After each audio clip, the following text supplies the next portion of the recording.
Sometimes it feels like the sun will never rise, like the birds will never sing again. Believe in a power greater than what you are going through. When you don't know what to do, keep breathing. This is Caregiver Dave, and we're doing a special recording for Tanya and Sharika, who have their own show. And I'll just hand it off to them now because they're the hosts and I am the guest. That's Hello, my name amazing, is. Dave. Hello. I was going to say that you just did a show within a show. A show within a show. And you can do commercials too with that. That's really cool. Promote yourself, promote your book, promote whatever you want to promote. So you interview authors, right? We have a lot of them.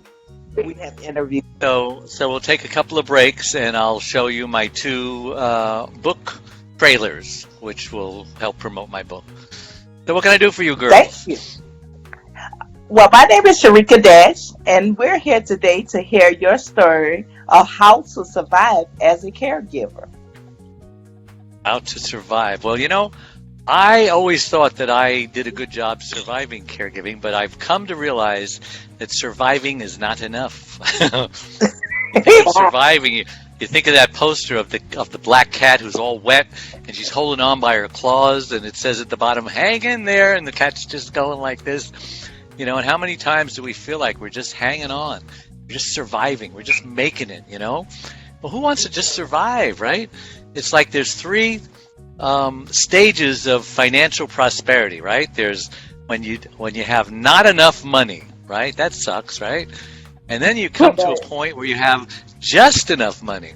And that's pretty good, because when you didn't have enough, it's nice to have just enough. But it's really nice to move to the next level and have more than enough. And so with caregiving, 30% of them die before their loved ones do. And that's because they get all stressed out, they get burned out, they don't put their oxygen mask on first. And so surviving is not good enough. The average caregiver gets 2 or 3 hours sleep every night. I can't survive on 2 or 3 hours. Can you? No. That would be a no, yes. And then they don't eat right. They eat stuff that they shouldn't eat because they're always on the go. They're not eating the proper amount of vegetables and fruits and protein and all that stuff. They might just be eating ding dongs all day long, and that's just not good. And so now they're diabetic and they've got all sorts of problems. Did you eat ding dong? No, this is healthy beef jerky because it's protein. I just lost 20 pounds doing keto, if you know what that is. You can eat anything you want. Just stay away from breads, rice, the starches, the pastas. And that's hard for me because I love bread. I can consume 500 grams of breads and pizza and just, so the only thing that caused me to realize that I could actually possibly do it is that you can eat everything else in no matter what quantities. He says, don't worry about calories for now. Just so you like bacon, you can eat all the bacon you want. Wow, really? You like hamburger? You like chicken? So I tried it, and I'm doing it. I haven't had bread, and I can't remember when. I haven't had pizza, and I can't remember when. And I like pizza. Somebody got me this greeting card one time. It says, because they knew I like pizza, it says, pizza is like sex. When it's good, it's really good, and when it's bad, it's still good. So I somehow have been able to give up pizza and bread, and I lost 20 pounds, and I look good. I just bought a new tank top here in Hawaii, and it's medium. And it doesn't look like I'm fat. So I'm happy about that. Of course, I did try on the small, but that just it was clinging to me too much. So I guess I still got a way to go. I don't think I want to lose any more weight. Otherwise, your face starts looking like they age. Yeah. But getting back to me, my beautiful wife, she's back there in bed. Say hi, honey. You see her over there? Hi. Wave your hand. Hi. We're in a hotel room at the Outrigger Reef in Hawaii. And 23 years ago, this beautiful woman, I married. Well, let me start at the beginning, right? Because you want a story. Yes. So, 45 years ago, I was just a child. I was 20, and I met this girl who was 30, and she was divorced a couple of years, came out of an abusive marriage, had a 5-year-old and a 10-year-old girl. And I was just looking for bodies to go sailing because I had a sailboat, and I was you can't go sailing without a crew. So she was at a friend's house. I was over asking my friend over, and she was eavesdropping. She says, "Well, I want to go sailing too." And I looked up. And I said, "Do I know you?" She says, "Yeah, I'm John's wife or ex-wife."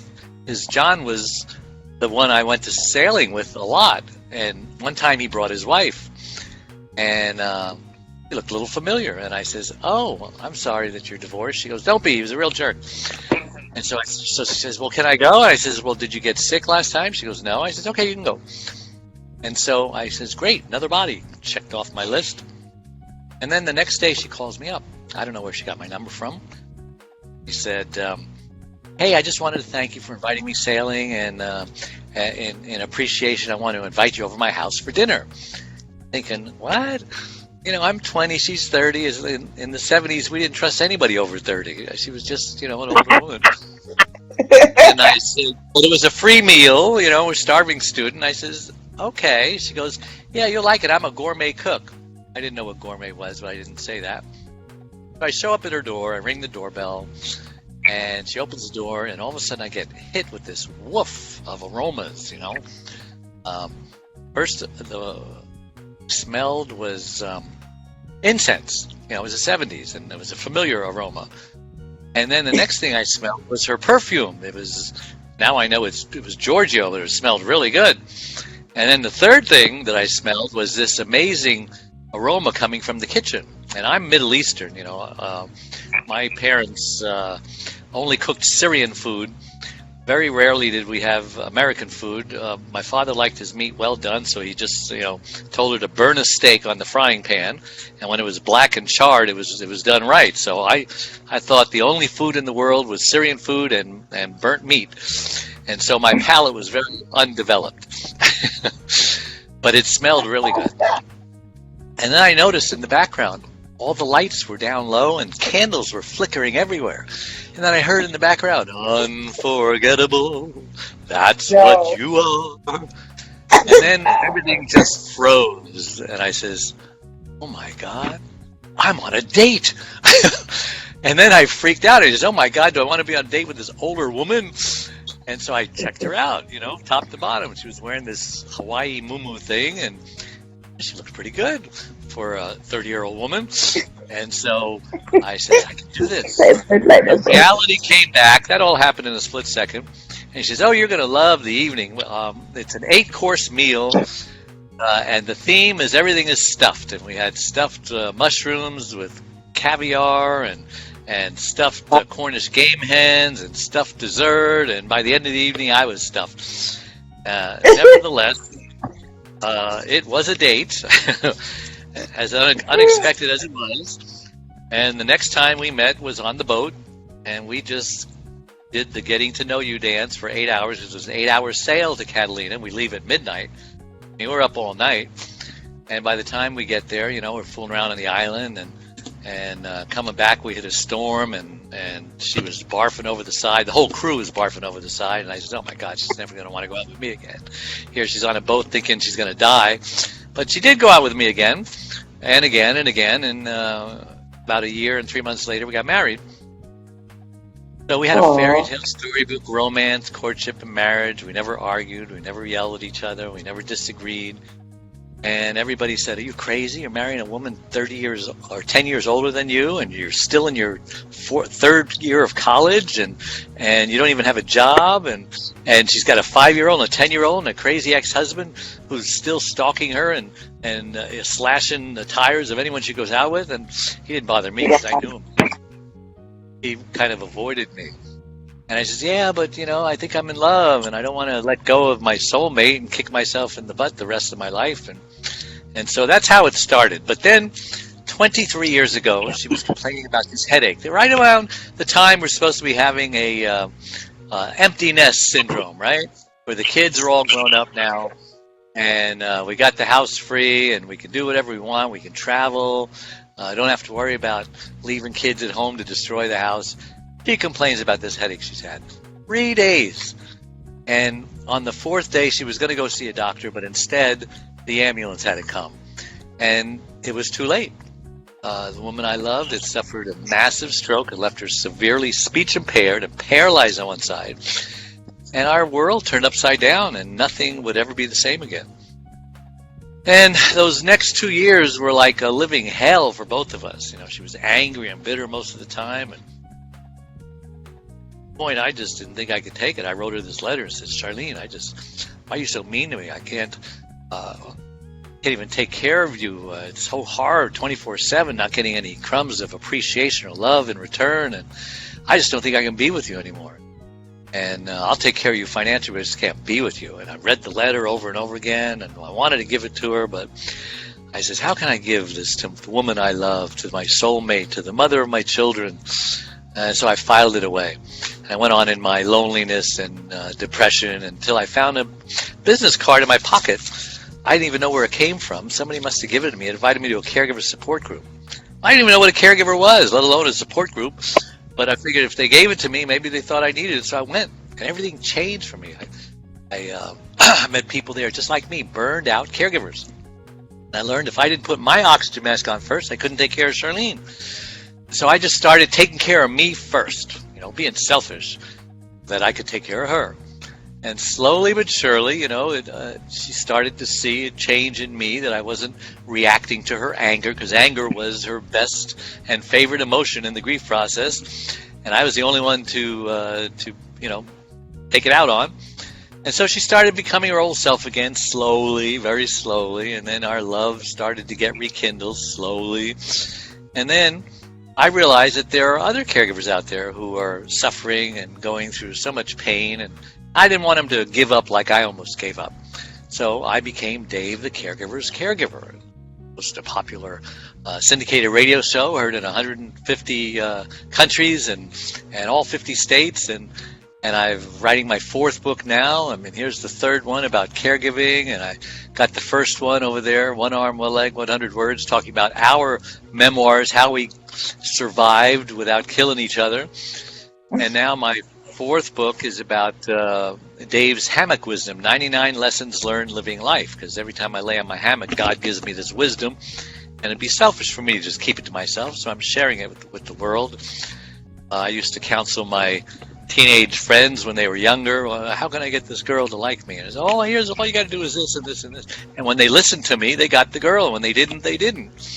And so that's the story. And I've been on 31 TV shows, morning shows, network all across the country. I've spoken at Harvard and NASDAQ and Carnegie Hall. I've shared the stage with Suzanne Summers and Martha Stewart and Ice-T and Coco. You know them. Yes. So here we are, and here's my story, and now I'm just helping caregivers stay alive, because 30% of them die before their loved ones do, and the rest of them get sicker and in the hospital and need a caregiver of their own. And so now it's your turn. Wow. That's my story. Wow, Dave.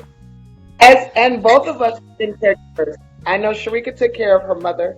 For 3 years. 3 years. Wow, good for you. Did it cause you to burn out at one point? What? Well, with my mother, I had to get to the point where I had to be just as mean as she was at the time, because her thing was she was just mean and very ornery, and so I had to tell her, you just don't get to make me feel bad about taking care of you. You don't get that.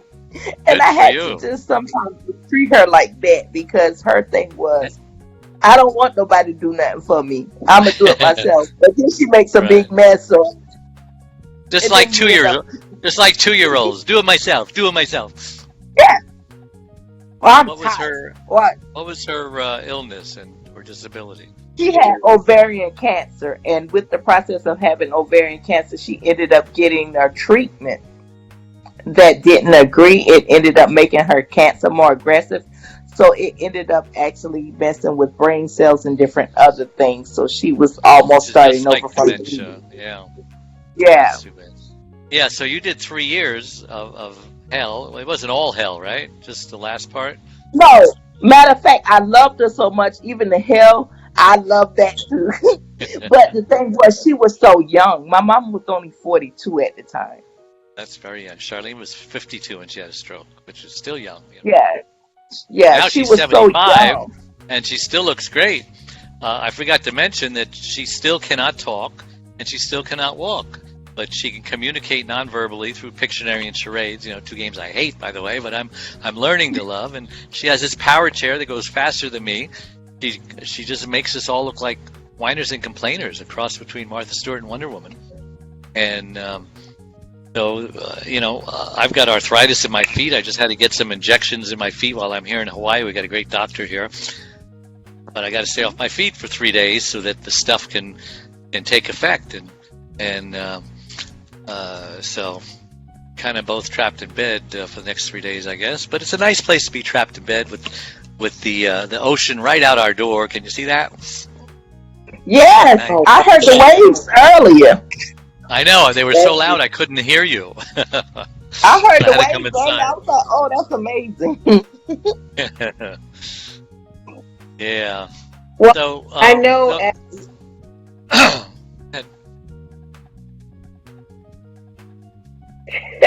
We got stuck. I know that I have done the caregiver thing. The first time I had to be a caregiver, I was 11 years old. It was my grandmother. Wow. And they taught me how to change bedpans and to give injections, and I was the only one there with her at night. And then I went from that to helping my best friend, and then I went from that to my mother-in-law, and then finally my husband. So I have been a caregiver off and on, over and over and over again since I was 11 years old. Yeah, there's a lot of kids from age 8 to 18 who are unpaid family caregivers. Many of them don't get the labor board breaks, like you get at work, and the 30-minute lunch hour, etc. And many of them miss school because there's no one else to watch grandma, And it's sad. It's really sad. So what scars do you have from caregiving for doing it so long? I think I'm just now learning how to not do things for people, even if it's detrimental to me. Because I've been a caregiver all my life. And so this last one because it was my husband and I were together for 15 years. And his illness, he started to be very self-destructive. And because he was being very self-destructive, I ended up having to walk away, and then he got put in hospice, and I had to come back because I wasn't going there. And it was just be there for him every day. If I don't start to take care of myself. And that was when I started keto, was in the middle of his illness. Oh, so it's worked for you. It worked, and I'm doing it again because when he passed away, I started eating my feelings, and I ate 30 pounds. So it's been a year. It'll be and so I got to get rid of the stuff that I ate back that I lost the first time. So I'm going back into my keto journey again because I screwed it up being depressed. So Emotional overeater. yes. Oh, no, you can't. Yes. But this is amazing, though, because I feel like this is a shared experience. This is more of a conversation than an interview, because we all share similar experiences and can kind of help each other, if that makes any sense. Because there's so many caregivers there that don't have anybody to talk to. And it's, I know for me as a kid, when I did it the first time, I didn't understand what was going on. I was a baby. And so to look back at it now, and to realize, wow, I've been doing this all my life, and all my relationships were based around caregiving. I would do for them, and they would do for me. And so that's just now it has to change because I won't survive doing it again. Not like that. No, let's talk about the three biggest problems that caregivers make, the three biggest mistakes, I should say. And I keep muting Sharika because she's got a lot of background noise that affects your speaking. So I see she mutes herself too, and when she unmutes herself, I mute herself. So just want to keep the background noise down because it affects the quality. So the biggest mistake caregivers make, as I've already mentioned, is they don't know how to put their needs first. You know, the airlines tell you put your oxygen mask on first, but caregivers, they may know that on an intellectual level, but somehow they just get sucked into it, you know. A good example is, let's say your neighbor is elderly, and every day you watch him go out there and struggle to, you know, shuffle and pick over and bend over and pick up his newspaper and bring it in. So you figure, well, you know what, I'm going to be a nice guy. I'm going to go over there and bring his paper in for him. Next thing you know, while you're doing that, you notice he's reaching for something on the top shelf. You say, oh, let me help you get that, you know. Next thing you know, you're making him breakfast. Next thing you know, you're taking him to his doctor appointments. Next thing you know, you're this guy's caregiver, and you don't, how did this happen? And, you know, you just kind of get sucked into it. You don't realize what's happening. And a lot of people, they just don't know how to say no, and that's why the title of my book is Reclaim Your Caregiver Sanity by Learning When to Say Yes and When to Say No, because boundaries, right? Everybody needs boundaries, not just caregivers. I have an exercise to say, just look in the mirror and say no to yourself in the mirror so you can see what it looks like. 100 different ways to say no. Now, my wife is very good. She doesn't have a very big vocabulary, but yes and no are in her vocabulary, and she can say no about 100 different ways. She'll say no, no, no, no, no, no, no, no, no, no, and so on. Right, honey? And she likes to say no. And so that will give you practice, because once you're used to saying no in the mirror, when somebody says, hey, Tanya, can you help me out? And it says, gee, I love you. I love to, but, you know, I just can't. I'm so sorry. And maybe Tanya would never say that in her life. She always says, sure, what do you want? You know, because you're always saying yes. That used to be me. Me and Sharika just had this conversation about a situation.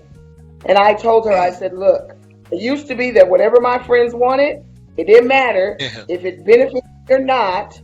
It was always yes. I'm going to figure it out. And then you become this person that can't keep commitments because you've overcommitted to like 100 people, and you can't do all 100 of those things. So then you become classified as a flake, when the reality of it is your heart's just too big. So I'm learning to say no. It's hard. I've cried all night once because I couldn't figure out. I was like, I got to no. And okay, God, help me. I literally had to pray in tears. And I said, listen, baby, that's not what God is telling me to do. I can't do it. And I had to say no. And it hurt to say no, but I had to. For my own you're a people pleaser, and you get your fulfillment and your love by pleasing people. But you can't do that, because people can spot an easy mark, as they say, you know, and you become an easy mark. Oh, just ask Tanya, she'll do it.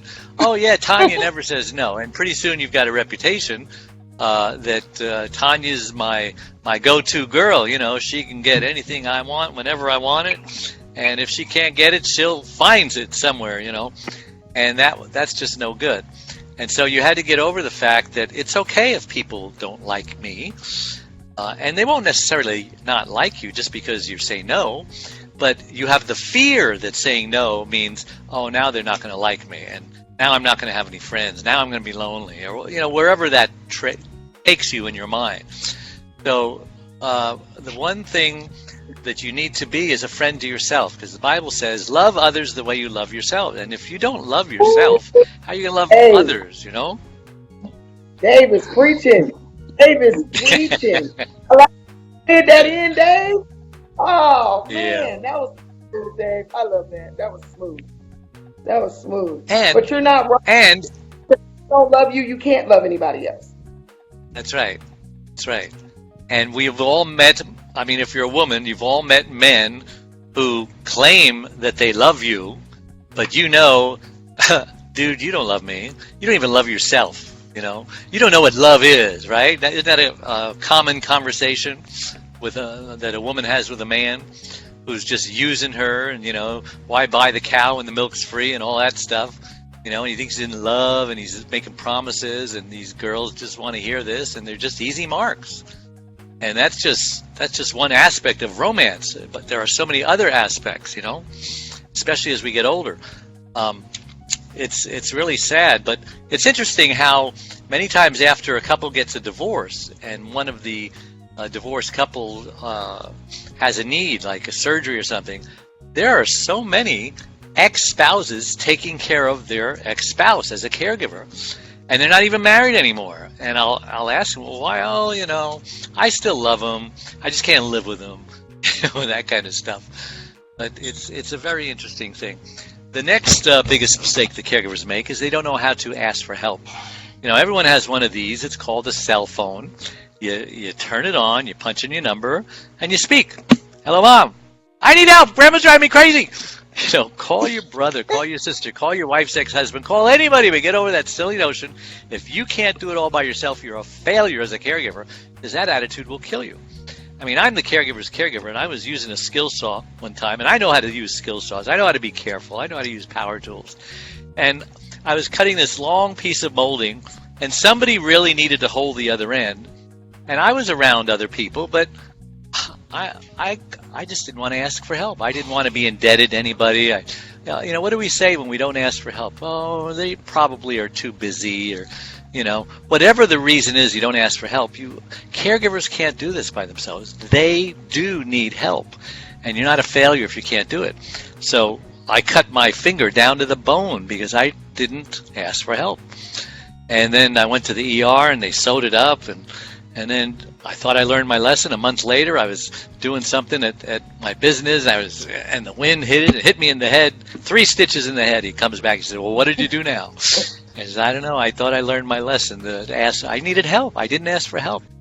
And the third problem that caregivers have, don't worry, it's being recorded, is the guilt. Okay. You know, you'll be able to hear this afterwards.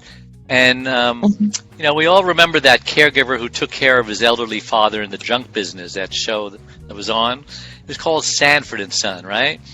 Fred was notorious into guilting Lamont into doing all sorts of cockamamie things that had no business. Lamont had, you know, wasn't in Lamont's best interest. And Fred did it this way. Oh, it's the big one. No, son, really, it's the big one. Elizabeth, I'm coming to meet you, honey. It's the big one. And Lamont would fall for that con every single time. And it was like, caregivers are the same way, you know? It's like being handcuffed to your loved one for the rest of your life in caregiver prison with solitary confinement, no possibility of parole. And that kind of guilt will kill you. So I came up with a formula. It's a CARE acronym, C-A-R-E. C, communicate with your friends, and don't isolate yourself. Caregivers need to have their friends with them. They have to, you know, keep doing the things they did before when they were normal. They were, you know, going to the movies, go get your nails done, go to Starbucks, go whatever, you know, to the gym. A, ask for help and be specific. You know, hey, you going to the grocery store tomorrow? Can you pick me up some lettuce? I'm out. C-A-R. R is rest. Caregivers need 8 hours rest every single night, but the average caregiver only gets 2 or 3. I can't survive on 2 or 3.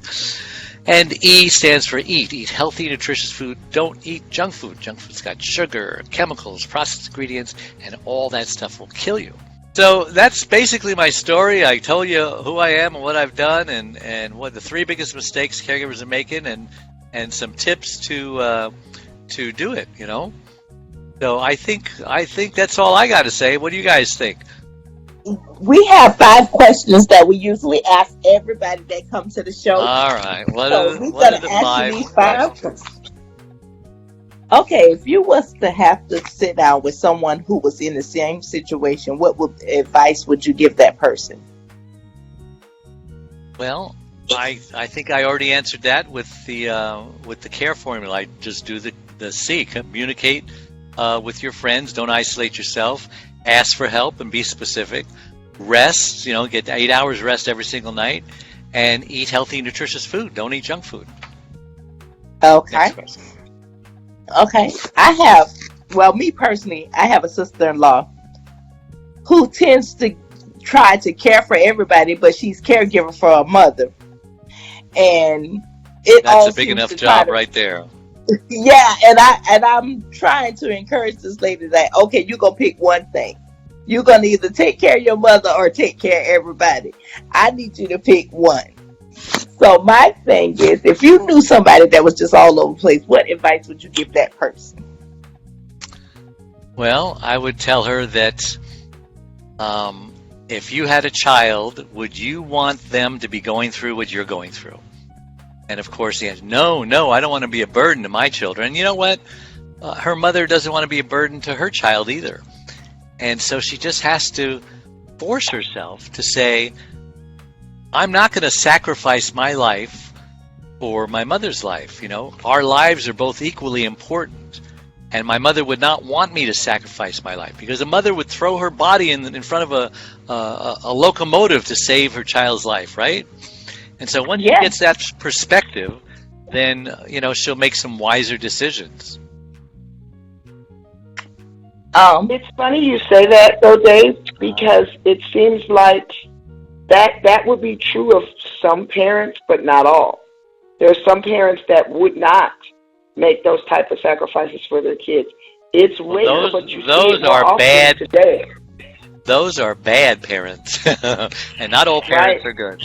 That's why we're all screwed up, because some of our parents screwed us up, and we have to get over that, just drop the baggage, and not everybody is perfect. There's a famous evangelist, Joyce Meyer. You probably know who she is, and she talks about how her father sexually abused her from the age of 14 or whatever it was, and it totally messed this woman up. And yet, look at what God has done with this woman, just working on her baby steps. She was loud, she was arrogant, she was obnoxious, and she's leading a Bible study, smoking so many cigarettes that they had to open the door, let out the smoke. And God just is a gentleman. He wants you to come to him just the way you are, and not try to clean up your act first. And he'll fix it all if you give him time, and if you're cooperative and you're obedient. Right.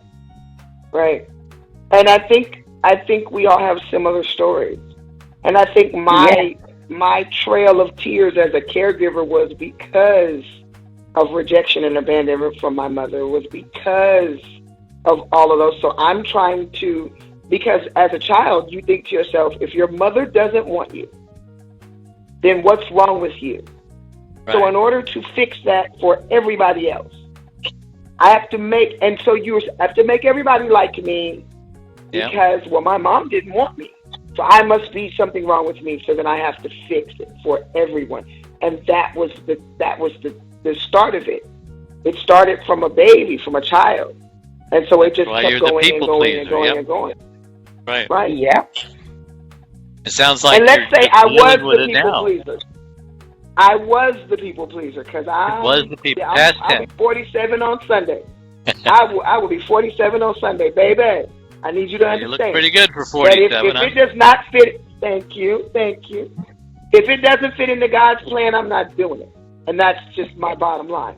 And it took a long time to get there, but I'm there now. Praise God. If that's not what God is telling me, you can miss me with that one. I'm not doing it. The answer is I know that. And you can use that God excuse for when you need to say no. Say, I'm sorry. God, no, really. God is not allowing me to do this. I'm sorry. You'll have to ask him to send somebody else to help you, because I can't do it. Now, a good friend of mine, my book coach, Carmen Berry, New York Times bestselling author, she wrote her first caregiving book, and you know what the title was? When helping others hurts me. And that's so true, God doesn't want us to help others if it's going to hurt us. Mm-hmm. right. And a lot of people have a problem with that, because they've got this formula, Jesus first, others second, and you last. Well, really? like I said Now, before, and you know what? how are That's you a going to help problem because others if you aren't even helping yourself? Be your own best friend. You know, you want a friend, be a friend, but start with you. Take yourself to the movies all by yourself. Oh, no, I'll never go to movies. Why not? Go to movies by yourself. Some people think it's a stigma to go to the movie by themselves, you know. But I like myself. I've been to the movies many times by myself. My pastor says there's a such thing as unsanctified mercy. When God didn't tell you to help somebody, but you're helping them because of how you feel and not because sometimes God wants people to fall on their face so that he can pick them up instead of us doing it. Yeah, we rescue people from the consequences of their bad actions, and they never learn that when you touch the stove, you're going to burn yourself because you're always burning yourself instead of them. So, of course, they're going to keep touching the stove. Of course, they're going to not give up drugs. You can't want them to give up drugs more than they want to give up drugs. And so you're always coming to their rescue. You help them stay out of jail. You bail them out when they do go to jail, and they can't spend a month in jail to learn, wow, I better not do this again. No, because Tanya bailed him out again. Thank you, Tanya. And now he's back in jail again, That's called codependency. Yeah, and I did that too.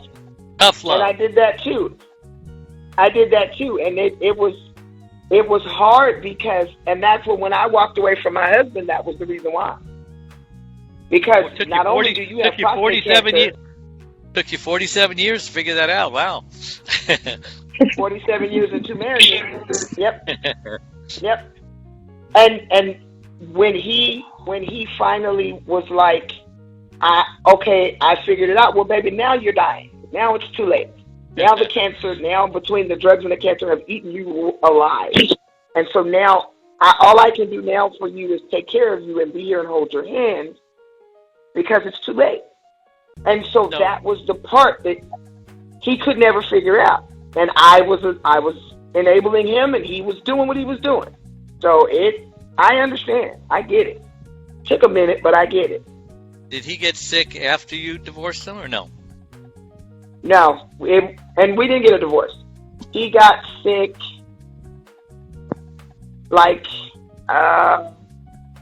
he got sick in 2015. He passed away last year. All right, what's your next question? So he was sick. Say it again. Next question is... 3 questions. Question number 4, right? Yeah. Next question is, how would we send our guests to find any of your caregivers' books, shows, or any instructions or self-help for caregivers? Repeat that again, the first part of it. How would we send our guests to find any of your shows, books, or any self-help information you have on caregiving? Just go to caregiverdave.com. And for everyone that goes there, I have 3 free gifts for them. I got a digital copy of my first book, One Arm, One Leg, 100 Words, Overcoming Unbelievable Hardships. That looks backwards on my thing. So that is the story of our lives and how we survived. And today, thrive. And then the second gift that you get is this quiz. Are you a candidate for burnout? Because some people don't know that they're a candidate for burnout. Well, here's a clue. If you think you might be, then you probably are. But this will help you decide if you really are 100%, and it will give you recommendations of what you can do to bring your score up.